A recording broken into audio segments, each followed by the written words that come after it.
This podcast is part of the C-Suite Radio Network, turning the volume up on business. All right. Hey, everybody. It's Chris Kirkpatrick, and welcome to the Executive Job Search Secrets podcast. And for this episode, I'm going to be talking about how to make your LinkedIn profile stand out so you can get your job faster. We all know most executive level positions are not posted or advertised. So the big question is this: if those 100K plus jobs are not posted or advertised, how do you go about your job search in a way so you can find the right companies, connect with the right people, and land your next ideal opportunity as quickly as possible and without compromise? That is the question, and this podcast will give you the answers. My name is Chris Kirkpatrick, and welcome to Executive Job Search Secrets. All right, so this episode it's an important one. As you know, I am a big believer in leveraging the power of LinkedIn. I'm going to keep this really simple. There are 4 things that I think are really vital that people do, and from a LinkedIn perspective: how you structure your LinkedIn, the feel that you give to your LinkedIn profile, the intention that you put behind your LinkedIn profile. Now, so I'm going to walk through 4 things. A couple of them are going to be really fast, and a couple of them are going to be drawn out. I'm going to talk about it a little more. But the first thing kind of is like from an umbrella perspective, an overriding perspective of your whole profile, and that is the feel of the profile. Has to focus more on why you do what you do versus what you do. You cannot just focus on what you do. Now, what this is going to force you to do is kind of take a step back and have a little bit of introspection, so to speak, before you go through the process of really optimizing your profile, right? So whether you're thinking about your experience, your skills, your interests, your passions, your goals, I want you to really consider what makes you unique in those areas. Why do you do what you do? And then when you're looking at the content you're creating, how you're engaging with people, why you're engaging with people, are you liking people's feeds? Like, why are you choosing to engage what you're engaging with, and kind of what are you hoping to give for value in those engagements in the first place, right? And really, why, like, what is the message that you want to convey to them? Because remember, people don't care how much you know until they know how much you care. And so the why is a big reason behind what you care, or that shows how much you care. So that's the first thing. The second thing, and this is a really basic one, and I'm going to hammer this home time and time again because I see too many people making this mistake, and it's so simple to fix, especially if you have, like, I have this Google Pixel 3 XL is the phone that I use. If you have an iPhone, the new iPhones are amazing, especially the new 11 Pros if you have one, or even the 10 has an amazing camera on it. Go take a better profile picture. There is a statistic out there right now. LinkedIn just did a study that says 20% of hiring managers say they have eliminated a candidate based on a subpar profile photo alone. So when you're talking about being at the executive level, you need to be a professional and make sure that your brand, your photo really emulates who and what you are, and it's portraying the brand that you wish everybody to see you as, right? Now, that's number 2. Number 3 is education and your resume. They need to match your resume. They need to be congruent with your resume that you are going to be sending and sharing out there.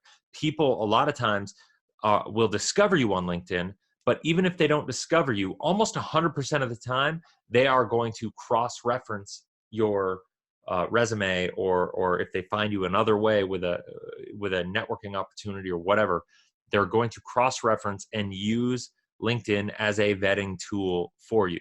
So you need to make sure that your education, that your resume, it's all in alignment, and that there's no incongruencies with anything. Because if you, one of my biggest phrases that I always say is, a confused mind always says no, right? And so you want to make sure that you don't give them any confusion and incongruencies between your resume, your executive pro forma, which we call your one-page networking document.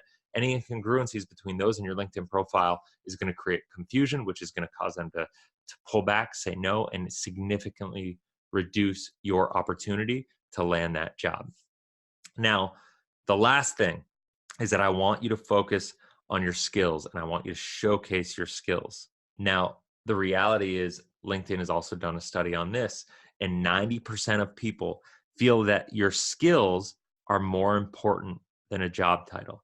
And if you're looking to engage with recruiters now, and if you know me, I'm not huge necessarily on just relying on recruiters. I'm a big believer in you becoming your own recruiter. But the reality still is recruiters have access to certain opportunities and you need to leverage them and they need to find you. You need to make yourself discoverable.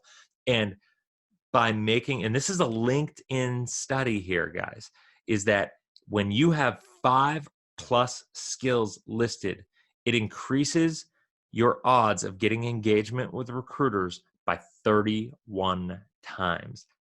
3,100% more likely to have engagement with recruiters if you have 5 or more skills and people have endorsed you for those skills. So important to understand. Now, those are the 4 things.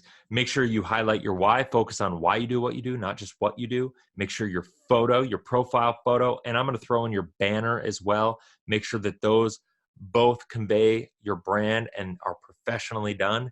Make sure that your education and your resume are congruent with your actual resume and your LinkedIn profile. Make sure they both have the same identical information on them. And then focus on your skills, because that's going to up the level of engagement that you have with recruiters, which is obviously going to do nothing but help you. So if that helps, I hope that helps at least. Now, if you haven't already done this, I encourage you to go to the website, careernextagency.com.